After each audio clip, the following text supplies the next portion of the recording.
Hey guys, Zach here, and you're joining me at the start of a brand new project where I'm going to be putting together some lightsabers. Well, at first I'm not going to be putting them together, I'm going to be experimenting a little bit, but eventually, hopefully by the end of this series, I'll have some lightsabers put together to show you. The whole goal of this series, though, is to create an affordable lightsaber. You know, if you go online, there's a bunch of companies that can sell you really, really nice prop lightsabers that light up, that change color, that have movie-accurate sounds, custom machined hilts that you can duel with, all kinds of cool stuff.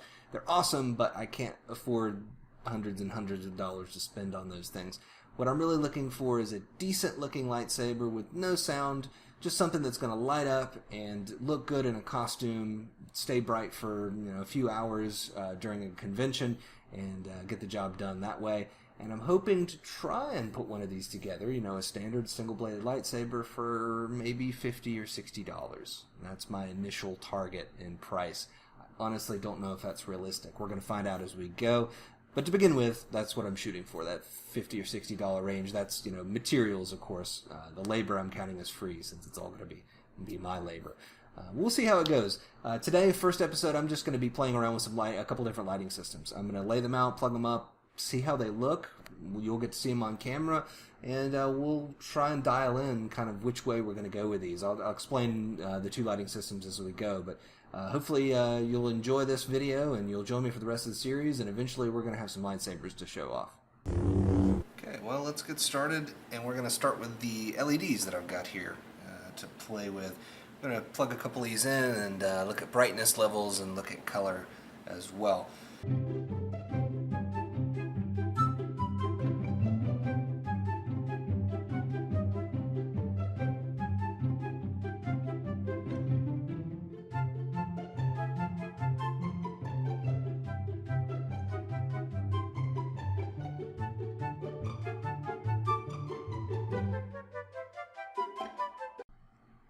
Alright, so let's do a final roundup on LEDs.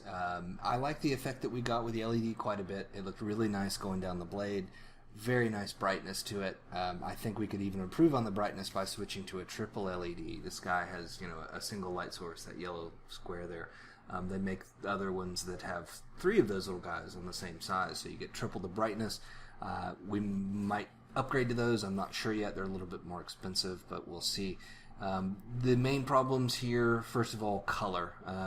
The color discs that I had didn't get the job done the way that I wanted them to. I really don't think that's going to be a good option, so I think we're going to have to switch to getting just colored LEDs rather than white ones. Not really going to add any expense, just means that we're a little less flexible and changing things around down the road, but hey, that's okay. The biggest problem with using this guy that I feel is the integration of the driver here, the little mini puck. Now, this guy wasn't overly expensive, but $8 or $9 is still a big chunk of the budget. If I can figure out a way to replace this with some cheap resistors, which should be possible and should take a little bit of research and mathematics, but it should work, that's going to bring the cost down a ton. And if I can pull that off, this is going to be a really, really good way to go. Alright, to finish up with this LED build, let's just talk really quickly about a price rundown. The centerpiece, the LED, which is a Cree X-Lamp XTE in cool white, cost me $4 on LED supply. So definitely a reasonable price, and it seemed to get the job done pretty well, although we might upgrade a little bit going forward. Next, the lens and the lens holder.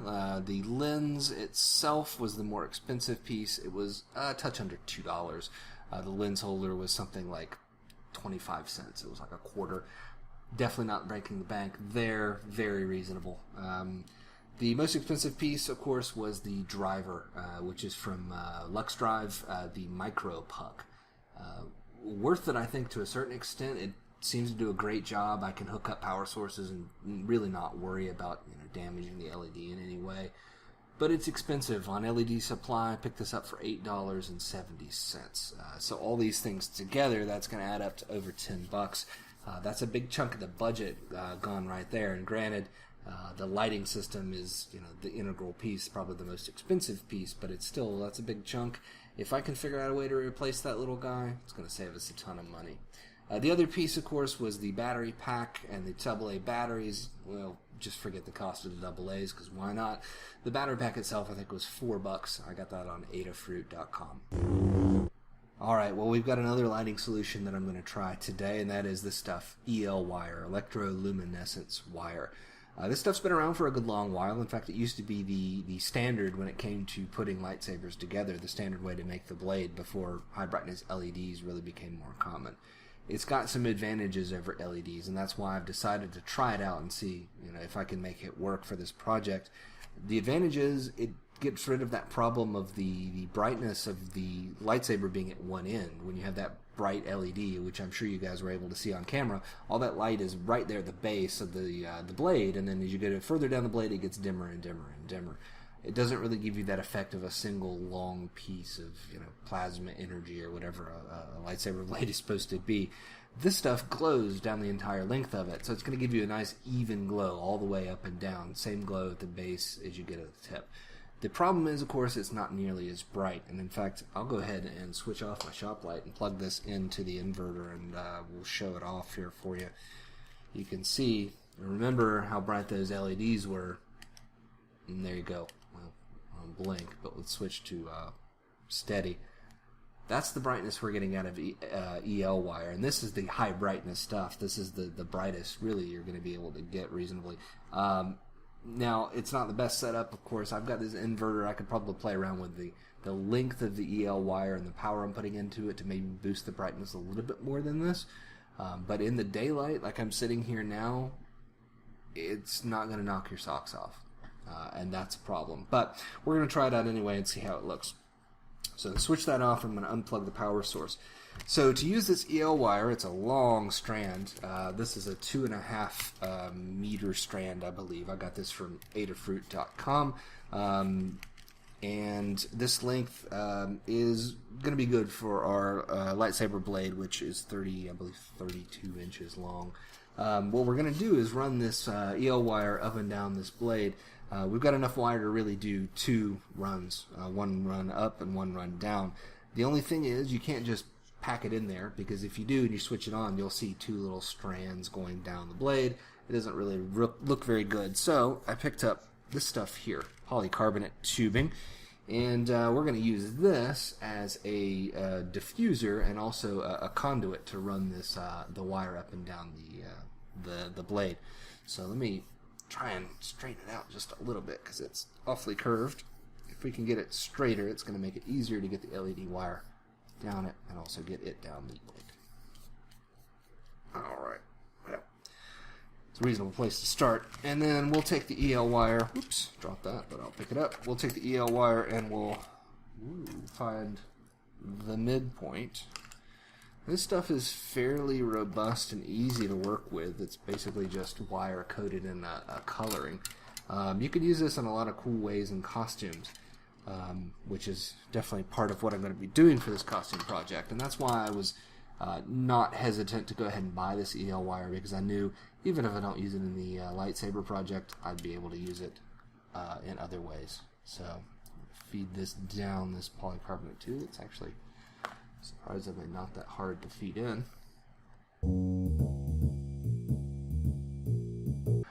Wow, that was really, really difficult. That took a really long time. I'll have to edit a bunch of that out.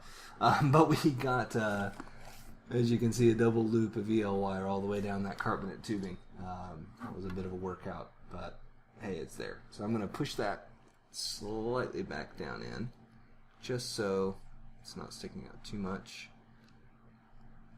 Right there's probably good. Okay, we've got a little bit sticking out the end, because of course it's not exact length, but close enough.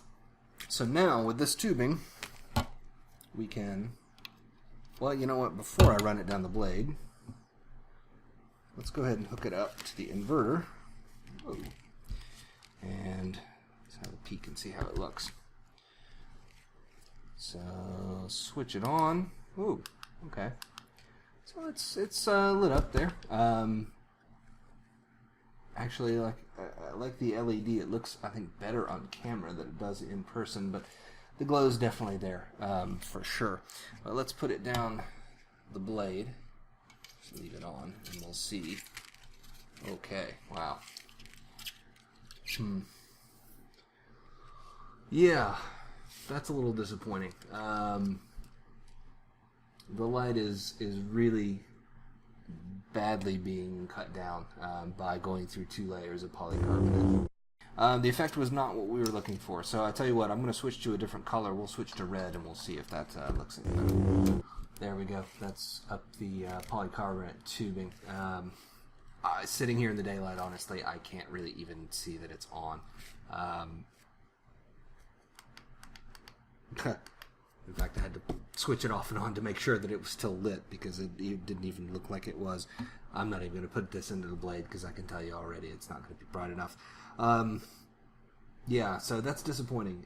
The brightness is just not there. You know, if I cover my hand up and put my eye in there, you can see it's lit. It's cool looking, but in the light of day, it just doesn't get the job done.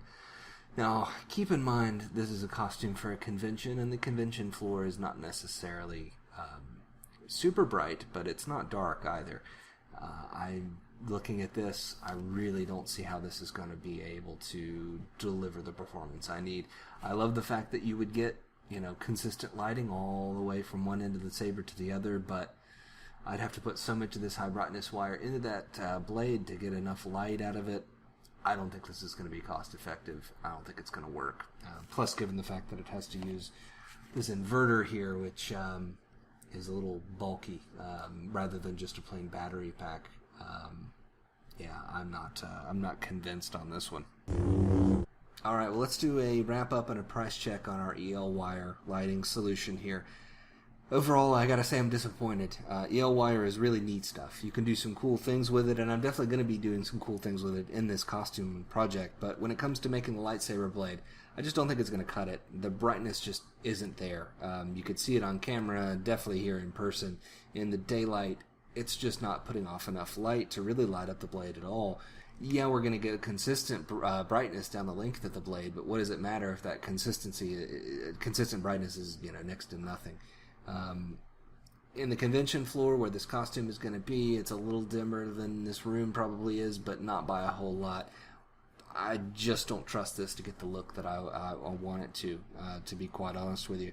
Like I said, I'm disappointed, but looking at what I would have to work with in terms of, you know, the amount of EL wire I'd have to put through a blade, the fact that I'd have to use a little inverter rather than just a plain battery pack, which is a little bit more expensive.